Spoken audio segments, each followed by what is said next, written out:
My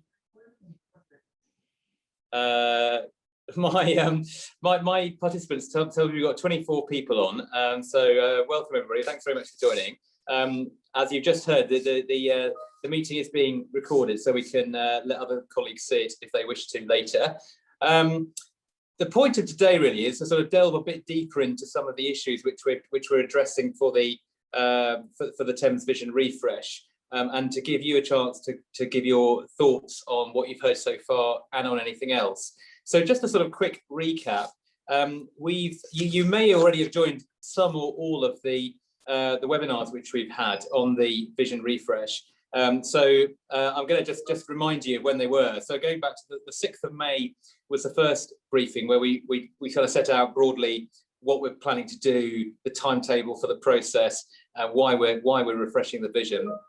And then we had Steve Guest from Kongsberg on the 18th of May talking about technology, particularly ship technology, and how automation may well have a profound impact on the way we organise port operations with remote pilotage and other sort of developments which will affect VTS and others.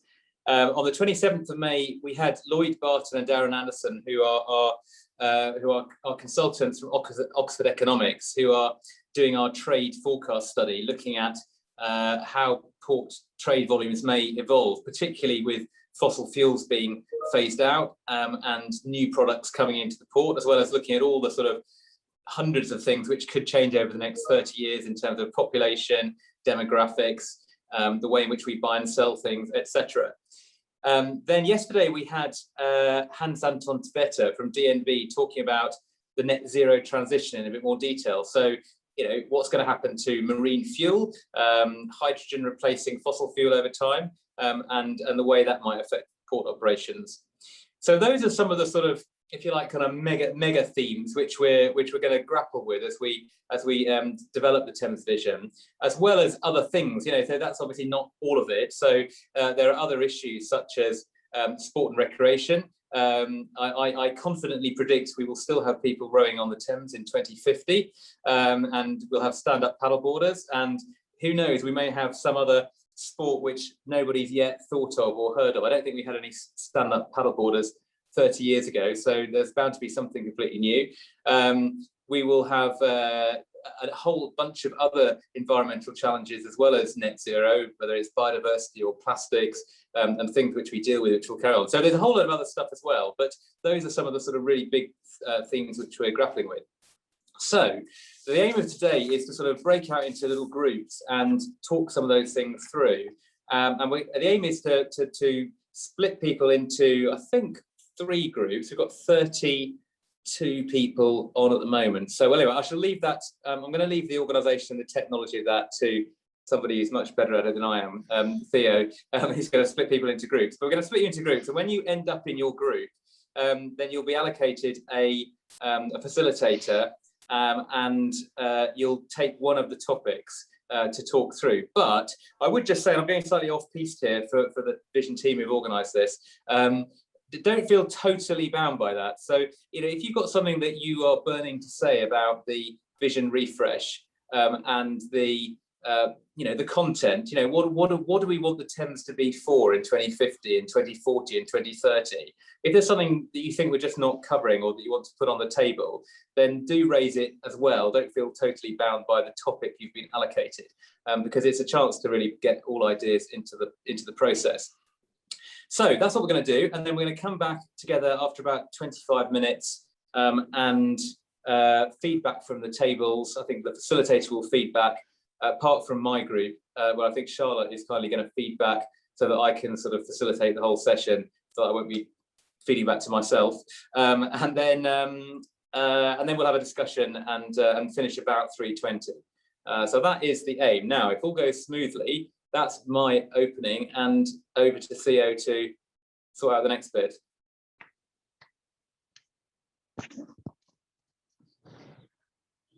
Hello, everyone.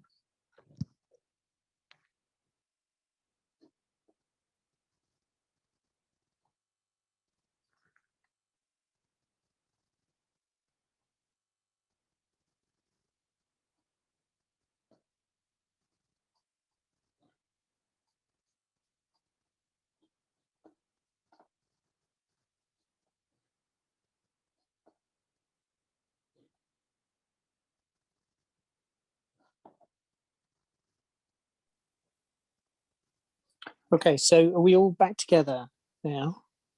Yes, we hear Yep. everyone. Okay.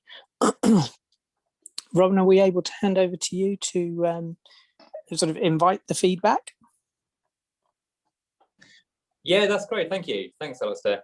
Okay, so I think I'll start by just asking the three breakout groups just to make to feedback any kind of key points that came up in the discussion, and then let's kind of just open the floor to general thoughts, so that we're not sort of just constrained by the topics you covered. So breakout group 1, who was the facilitator for that?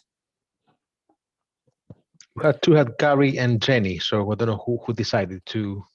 That was me, and I'm furiously scanning through my notes as we had quite a lot we covered there. So Gary, do chip in if you want to.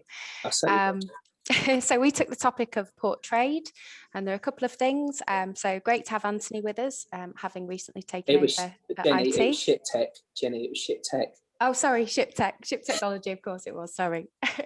Talking about choosing wisely when replacing systems and opting for companies building integration in mind, not just customization, and that VTS could be a smaller element of what they're doing, not their sole focus.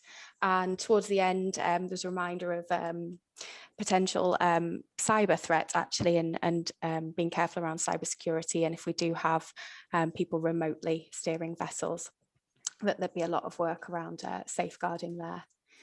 On to another point, we sort of lightly touched on training and investing in the people that both current and future, for having the skills to be able to manage all of this.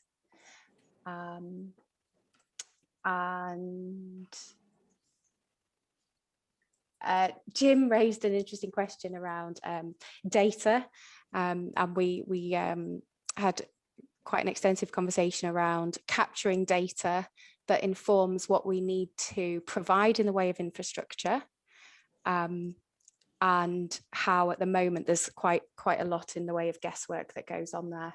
So when we hear big data, what does that really mean? And do we need to look into how we can use other people's trend analysis and look at how we can bring that into benefit for the wider river? Thank you very much.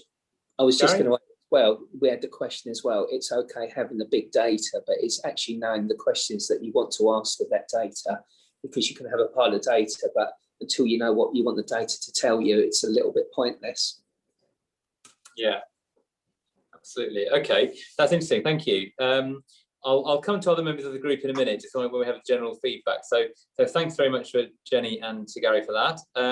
Breakout group 2, which I was thrown out of. Who's going to feedback from that one? You got very kindly moved to another group. That was I was correctly the thing. moved. Sorry, yes, you're right. It's Ryan and Glenda. Yep, thank you. And as soon as we saw Robin was in our group, we asked you to move in, Theo. So thanks for doing that. That was brilliant. Effectively, we discussed all 3 topics, and there's a sense of there's no everyone's not envious of the vision team who have to look at how various things are going to progress, because there is no crystal ball and no one actually really knows what the future looks like. And treading that line carefully to what the future looks like and how we get there is a skill set that everyone could have wished they had. There's a question about, do we have the capacity to increase everything all at the same time exponentially, and is the river going to be big enough, and are we going to tread that line as we do now between safe use and overuse? And it's making sure that we become that authoritative but friendly PLA, and we manage to increase trade, use the right technologies, increase sport and recreational use, but do such in a safe fashion. I think there's the opportunity now to tap into, so by 2050, 29-year-olds will be working at the PLA, and they are our future. So now people at school are the ones that are probably our future skill set. And are they the ones we should be tapping into now about what the future looks like, what's our technologies look like, and how we get there? And likewise, we're looking at infrastructure projects. We're only dealing with the short term, and actually what was the long term, 29 years time away, engaging all riverside communities to engage back with the river, to increase commuting, to increase the water space through the longer term strategic development of London, Kent and Essex beyond that. There's generally thought about the regulation. We were lucky enough to have Ashley's input on the regulational piece, and our HRO is going to set us up for the midterm to longer term future, but international law and national law is going to play a long-term part of that, and they seem to be quite a long way behind the curve. So where does the PLA sit as a lobbyist or as a community to voice its concerns about legislation, making sure it's reflective of what we can do? And I think the biggest point that came out of all it is we need a sense of identity of what the PLA is, so that everybody has a stock message that they can tell anybody they talk to about what the PLA is and what we're here for. If that's the larger container ships one end and the smallest paddleboard one end in safe harmony, if that's our strap line, we need a strap line about what the PLA is, so we can all become river ambassadors and help you achieve the vision for 2050. But my notes look like a GP paracetamol type prescription, so I'll try and copy up as best I can. Glenda, was that it, I think? Yeah, I think you covered most of it, Ryan. I mean, so we did have a really good discussion, so thanks to everyone in our group, because I think everyone joined in. We did sort of give ourselves a bit of a pat on the back as well, and said in the past we have reacted very well to changes, and our training regime has been very good in the past, so there's no reason why we can't do that again. We asked the question about horizon scanning. Do we do that holistically enough, or are we doing that sort of in a silo fashion? And I think one of the other things we talked quite a lot about was passenger access. Although it's quite available in central London, there isn't such an availability down in Kent and Essex. And can we do anything to influence the price? Because it can be price prohibitive when you compare it to the London Tube network. Interesting. Thanks very much. That's great. Yeah, no, there's some overlapping points, but there's some new interesting points. Thank you very much for that, both of you and to the group. Group 3 then. So I think Nadine or Charlotte are going to feedback.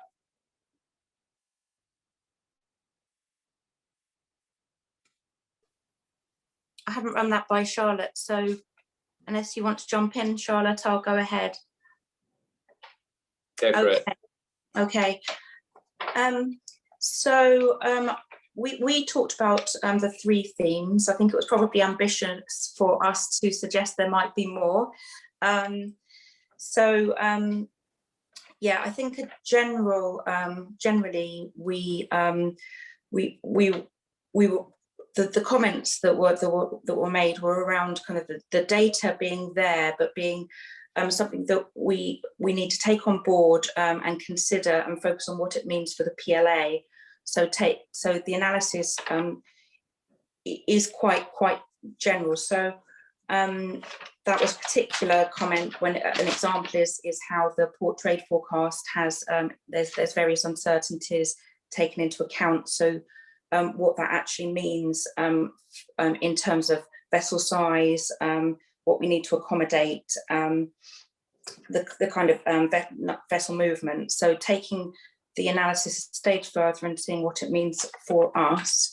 Similarly with ship technology, what we need to do to accommodate that progress. So whether it's bylaws, our systems, what it means for our what we're responsible for in terms of safety. So the kind of taking a view on that and taking account of what it means for us and where we need to go with it.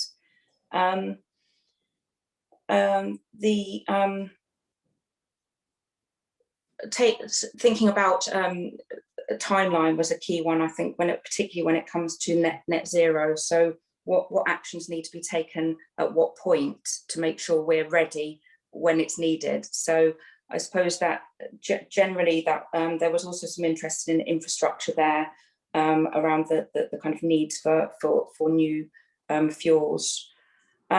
So I suppose it's about that. It's been touched on with other groups. The need to take that wider picture on board and see what that means in terms of actual planning for PLA and our role in making the change across the river and port. I have to say, I think that there's a lot more discussion to be had, and I did make the point in our own group that not everyone's had an opportunity to speak through this, so and we're very, very open as a team to speak to people individually as well, as if that's how you'd like to feed your thoughts in. Thanks very much indeed. Anybody else in group 3 want to add anything? Yeah, I guess I'll just add one sort of thing of the PLA's role in sort of all of this is to enable the access. So whether that's large vessel sizes, whether that's alternative fuels, autonomous ships, whatever it may be, that's ultimately our role in this. But equally understanding there's a lot of different influences on that. It's not just our own data and information as well. So yeah, that's one thing I'd say. Yeah, no, that's a good point actually. So I think I'm just gonna do a quick sort of summary of that, and then I'm going to open it up. So the things I sort of took out from the 3 bits of feedback, I think that there's, as I said, there are sort of 4 things which relate to the PLA, which we might want to kind of think about in terms of what we say about our role. I think one was, and it came out in all the groups actually, was that there's a lot of uncertainty. And obviously when you're talking about the future, there's uncertainty, and there's uncertainty about lots of different things in the future. And so one thing we need to be is agile and flexible in response to that uncertainty, and able to adjust our planning and our activities in response to the change that comes along, whether that's in terms of the investments we make or the systems we develop. And I think that's sort of one general theme about an agile organization, which I think we may want to draw out. A second was quite a lot around people and skills, and I was very struck by the point about people who are currently in the PLA. Those of us approaching 50 can't think that. I suspect I probably will be retired by 2050. I hope so. But actually, anybody in the PLA under the age of 40 might well be working at the PLA still in 2050. Who knows?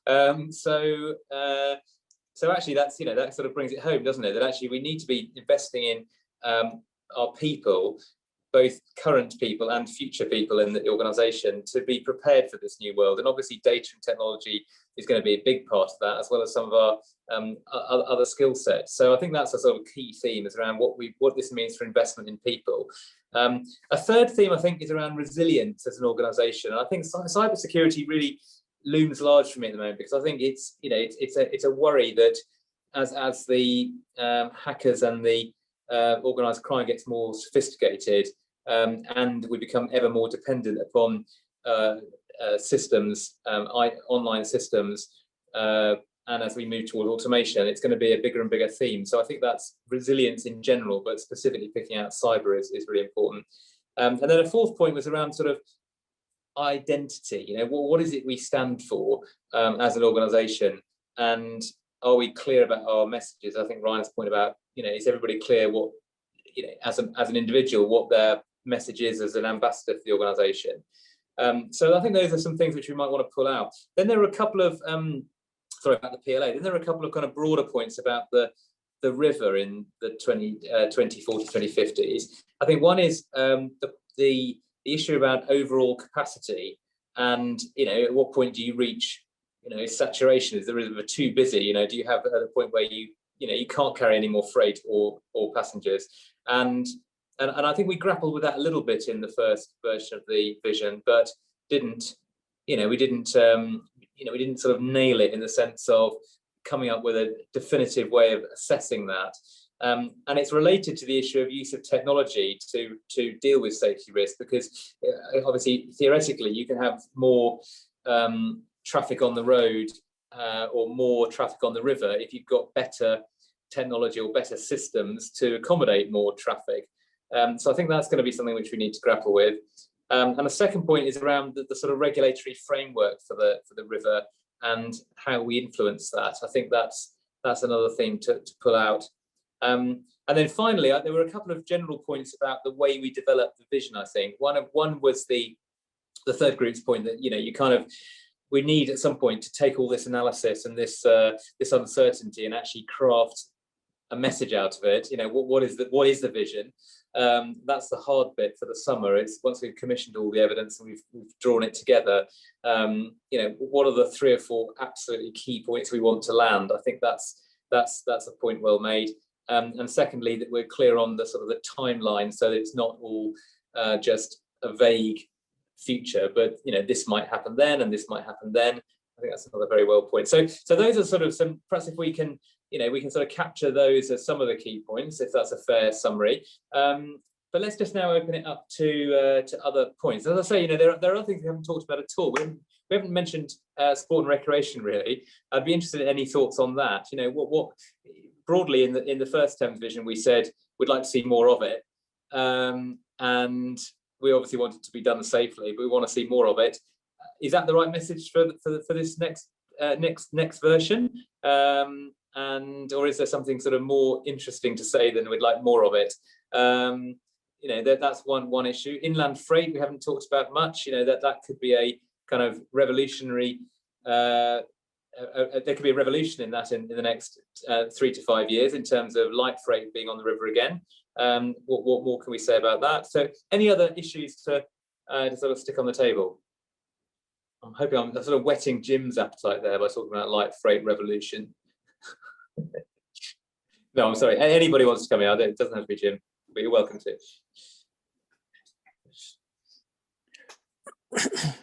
Robin, I had a. Oh, sorry, Jim. I just beat you to it. Go on, Alistair, and then yeah. No, I just had I just wondered in particular if we could hear from Peter Flanagan just to get a pilot's view of this, because clearly a lot of what we've been talking about around the ship technology side of things has direct impact on that, and it'd be interesting to hear about hear if there's any immediate reflections on that, and then come back to the inland freight side. Yeah, good thought. Hi, Peter.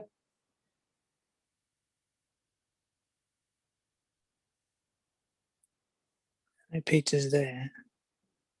On mute still. No,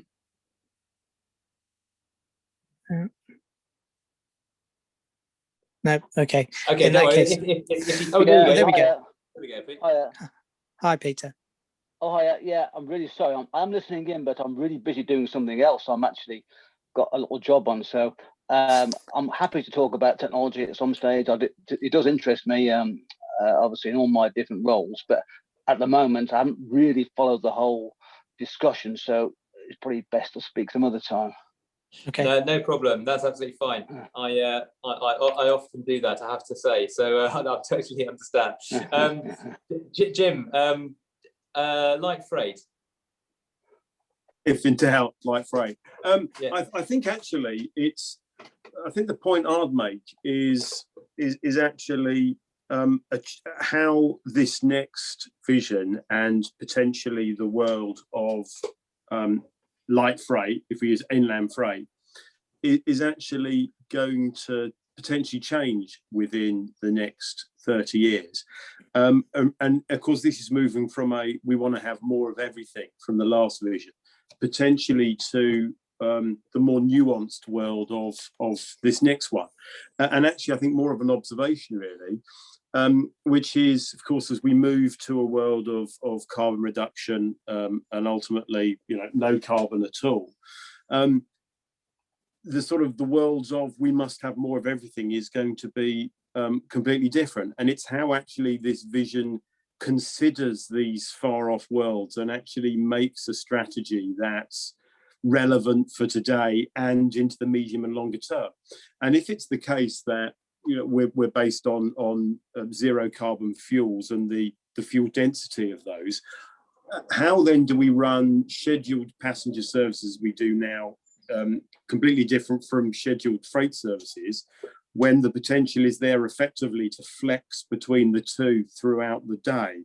And the sort of complexity of how this is done through passengers and freight, I think is just an example of this much more complex world that we're getting into. And this does come back to this big data thing that I asked about in the first question, or in the first session. which again is how are we going to use, these sort of algorithms and things that are well used in large commercial businesses now to actually bring the logistics approach on the river, which at the moment is quite basic, up to this sort of intensive 21st century low carbon world. So it's really sort of observation that just saying we'll have more of everything won't work. And the layer upon layer of complexity is something that we have to make sense of for our stakeholders. And it's a challenge, but I think one that's exceptionally interesting. I'm not sure if that's what you're after, but I think it's just an observation that it's getting a lot more involved out there. Yeah, no, thanks very much, Jim. I think I can't actually sort of see everybody on the screen all at once. I have to sort of scroll across. So I think if you want to sort of say something, you might just need to chip in and butt in, and don't worry about it, so that if you want to make your voice heard. I was just going to say in response, I agree. I think that there was a beauty and simplicity in our first Thames vision, which was that, it's a very basic and simple message to say there's potential for more use of the River Thames, and we expect to see more passengers and more freight and more recreation. And that's been a very easy message to sort of get across, and I think it served its purpose. But if we're, this time around, I think that's not going to be the message. It may be that we want to accommodate growth in demand in some of those things, but we want to do that in a much more sustainable way, in a way which utilizes technology better, which is safer, partly through technology. So there's other sort of messages in there. And I think what we need to be careful to do is to avoid moving from simplicity, which you can explain easily, to complexity, which is sort of better, but you can't explain very easily. Because, I've seen lots of strategies that you sort of read them and you go, what's that saying? What's my take-home message from it? You need to sort of always come back, I think, to be able to say, look, there are 2 or 3 really key things that this document is saying, and that we're going to be pushing over the next, 5-10 years. So that is going to be the challenge for us. Who else would like to come in? I will if no one else is. Yeah, Ryan, yeah, go for it. Just pick up on Jim's point, and there was also ties of the agility. So DHL came to me 5 years ago to bring their light transport vessel onto the river, and it took them a good 4 years to bring that into concept and to deliver it. And I think that's the agility and the ability to move quickly will only enable people to do that and to tie into using the water space better. So we need to be incredibly agile. I don't know how you elaborate that, but the agility and the speed required by some of these companies, if you allowed 4 or 5 years for every project, it would stall into 2100 rather than 2050. So I mean, and to come back to a point I asked at one of the forums, is about what challenges and what threats do we really face ahead? And is it silly things like the Virgin Hyperloop, which will remove containerized freight, or they gave them removed by vacuum systems? Or is it the ability to adjust to the customer demand? And what do our threats look like by 2050? And how do we already combat them or be ahead of them, so we're 1 foot ahead of what we might expect? Yeah, no, that's absolutely right. I think the ability to move quickly is going to be really key. Maybe sort of in addition to, agile and responsive, we need, quick, speedy. That it's, that's part of what we're aspiring to be as a culture, as an organisation, and the river. John's got his hand up. I'm then going to just come, I think, to ask Anthony, if having just joined us from Harwich, whether he's got any sort of thoughts, having seen how Harwich has been grappling with some of these things. And then advanced hauling, I'm going to ask Jenny if she'd like to just say anything about the sport and recreation story. So John.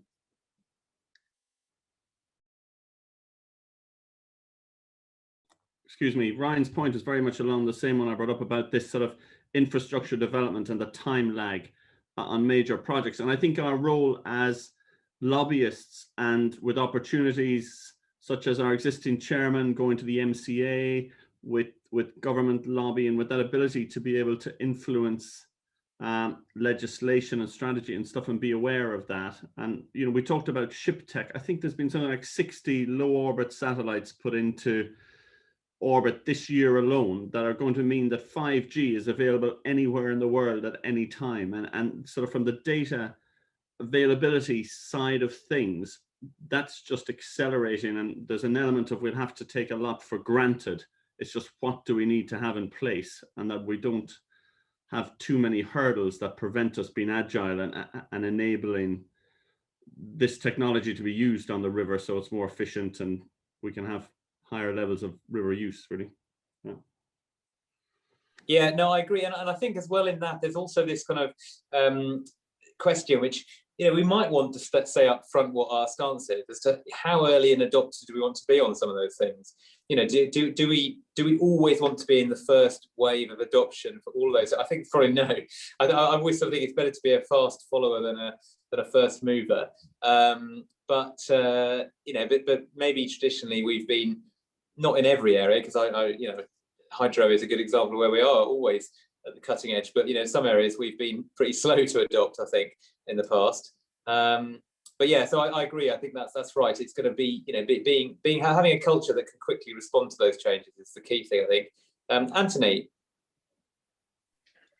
Yeah, just obviously I've inputted quite a bit on the tech side, but just generally from a vision perspective, I think the real challenge is probably more on the corporate affairs side, and it's how it's communicated, and I think it's that way of kind of summing this vision up in so that it's concise, but it's also emotive, it's motivational, it's rallying, all of those things, which is a really, really tough task. But I think having that statement, that kind of those few words that people can learn, they can repeat, and it means something to them, will really help bring all of these strands together and help people understand the cog that they play in the machine.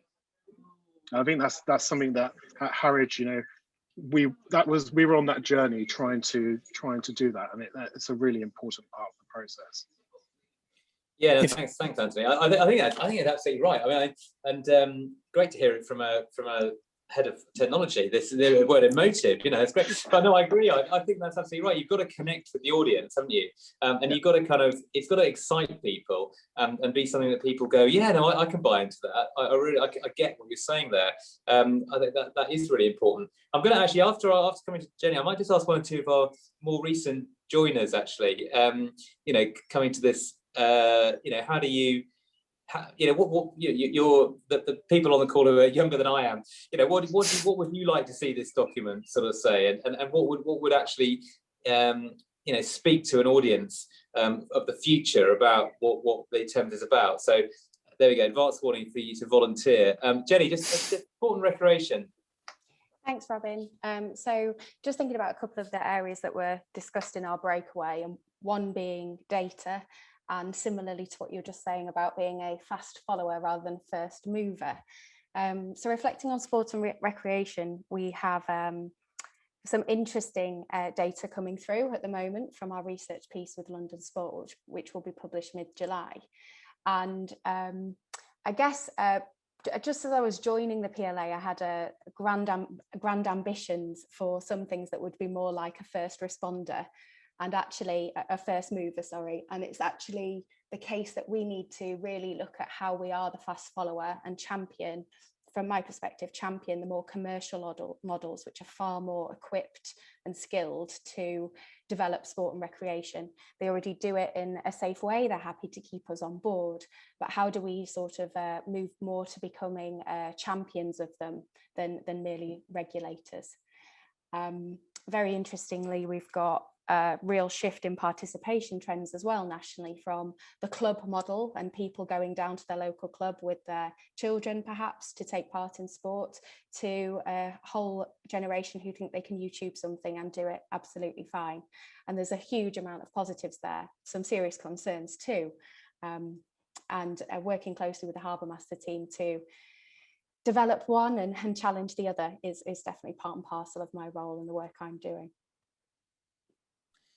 Yeah, that's really interesting, isn't it? And I think that we do have some, well, I guess they are clubs, but we have some clubs which are more easily accessible to sort of non-members than the traditional, my grandfather was a member of this club, and therefore, and I think that's which is good because it's more accessible, it's more diverse.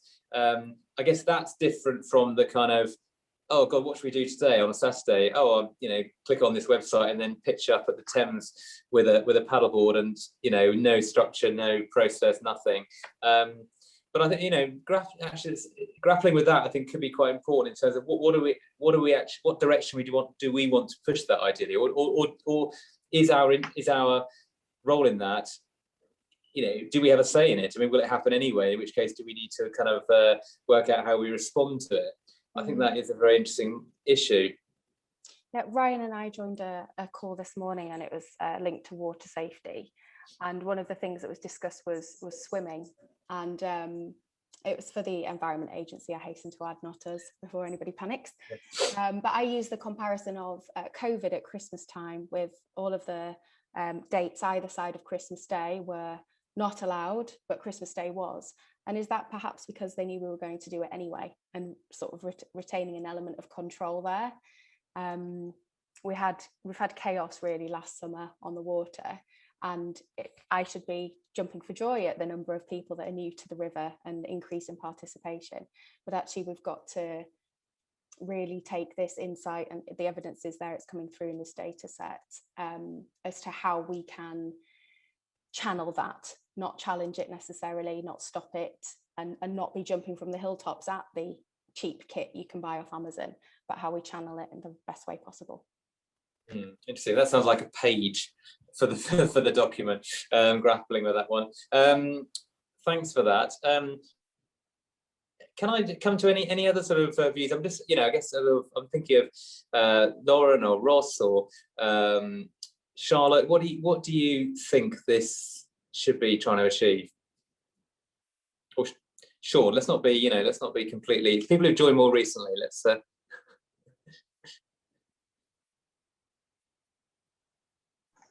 Charlotte. Well, I was going to say Amber actually was raising a very interesting. Oh, I'm sorry, I didn't see that. I'll come to Amber next. Okay. Well, no, it was more to hand over to her, because as the breakout sessions were ending, she was quickly trying to say something and we all got cut off. But Amber, if you're still there.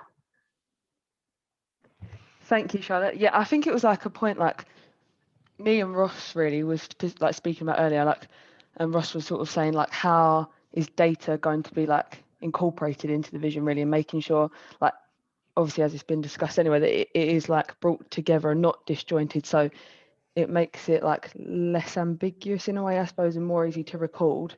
And like, is there going to be like a requirement or anything for like terminals to report their data more or something looking forward, so it is like more reportable, obviously, as it's a longer term thing? And I suppose like a bit of like points that people have already made, making it like visible on the ground level, and as you say, sort of like, so each person knows how they are contributing like to the vision as a whole, I suppose, in like your short-term day-to-day work. But yeah, I suppose like a big point, like the data really, and like how is that going to be incorporated? Yeah, I'm not on me. No, I think that's a very good point, and I find it easier to think about that in relation to the PLA as an organisation, where we can talk about, you know, how we might use data more effectively, and also how we might make data more publicly available, and in fact we are doing, aren't we? I mean, through you know, through GIS projects and other projects, you know, we are quite well advanced on that. Where I find it more difficult to sort of grapple with is the port as a whole, and how the use of data you know, shared between passenger operators or port terminals might work, partly because they're all sort of proprietary and they're all completely separate, but you know, arguably there would be benefits in having more data sharing on the river between different organizations, and I'm not sure I think we need to sort of, it's a good point to raise. I'm not sure we've really thought about what we could say about that, in all honesty. Let's log it, Nadine, as an issue for further thought. No, I'll just Ross, yeah, as well. Like, yeah, like completely. Well, I agree with the points Sam makes, and I think that sometimes there's a focus maybe too much on infrastructure, because it's easy. It's like, right, we bought this, it's here, look at it, kind of thing, than data which is invisible zeros and ones in the ether somewhere.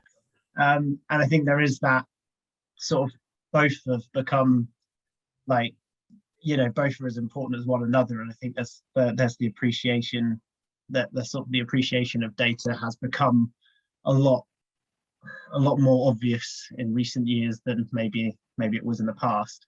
And I think understanding what, as you say, what useful data our partners on the Thames have, like some of the stuff that EA is doing as well, like the data they're acquiring and the stuff we can tap in with them. Like collaborations there they make sense, but they end up being really difficult, even though we're both sort of feet on the ground and both acquiring a hell of a lot of data, but quite independently. Like I've had discussions with their GIS manager and seen their GIS sites, and they're doing a lot of the work that we're doing, and the collaboration there, like it seems to make sense. And I'd like to see that from the vision, if possible, like collaboration in data collection on the Thames as a whole, rather than individual companies, and especially when it comes down to regulators, like not collaborating on stuff. I think that's quite sort of sad to see. I'd like to see more of that. So yeah, I mean, maybe there's a sort of message to develop there around collaboration with those who are willing to share their data. Those who should be willing to share their data. I mean, we're doing a project at the moment actually with TfL, looking at the sort of water safety forum, which has got some people like the RNLI and Met Police in, of kind of pooling all the safety data, because actually there isn't a single place where you can get a snapshot of safety on the Thames and its terminals. We've got navigational safety data. TfL has got passenger safety data on its services. RNLI and Met Police collect some of the self-harm kind of side of things. And and there ought to be, because actually once you start pulling this together, then you start to see some connections which you might not have spotted before. So, and I guess the same probably does apply. Well, it does apply in other areas, where the Environment Agency as well. So maybe that's sort of a theme we need to develop a bit more. John. Yeah, I think taking that theme forward, I think Ross had a very interesting stat from some of the work he looked at when we were getting our GIS set up with the American system, where they made data freely available, and it accelerated the rate of project and innovation and project delivery and increased safety. And we're an organization that charges pretty heavily for some of our data and services. If you take whether it's charging for our data, or it's a lot of money for a notice to mariners, or and do we become in some respect someone who, looking from the outside in, becomes a hurdle we have to get over rather than a collaborative partner? And I think the data is a huge thing.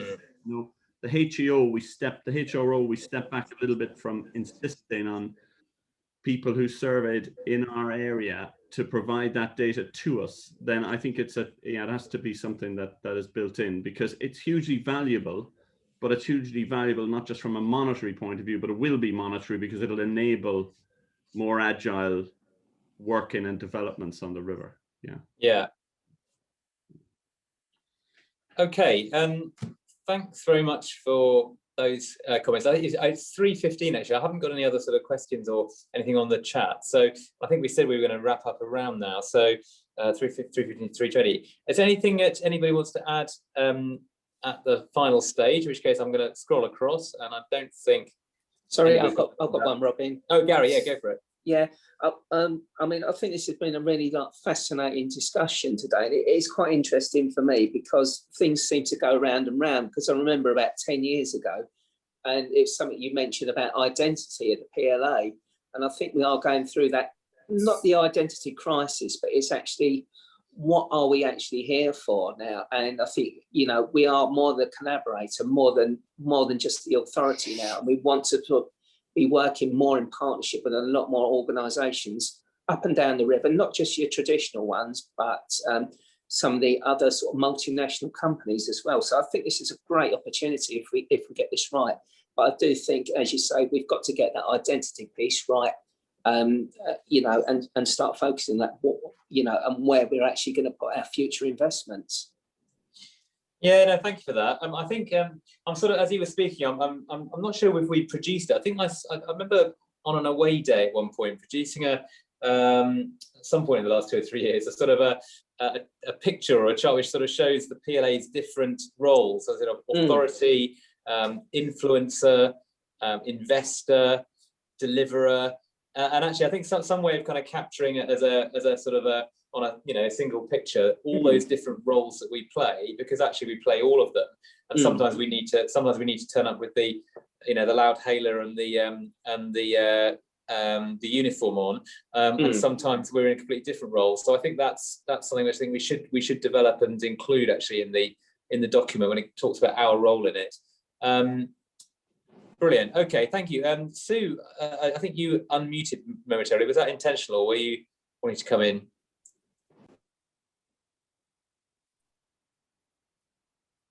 I'm taking that there might be a. Alistair's got his hand up. There we go. Alistair. Yeah, it's just a quick question really, and it's a really open one to finish with, or maybe finish with.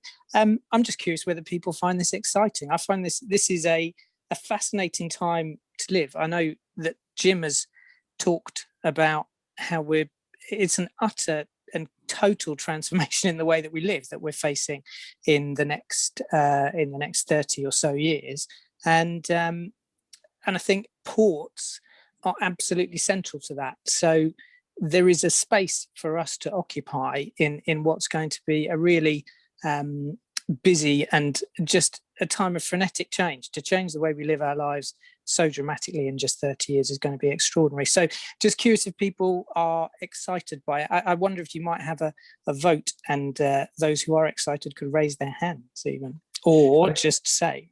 If we were in California now, I would ask everybody to cheer, but we are British, so we won't do that. There we go. Put your hands up. There we go.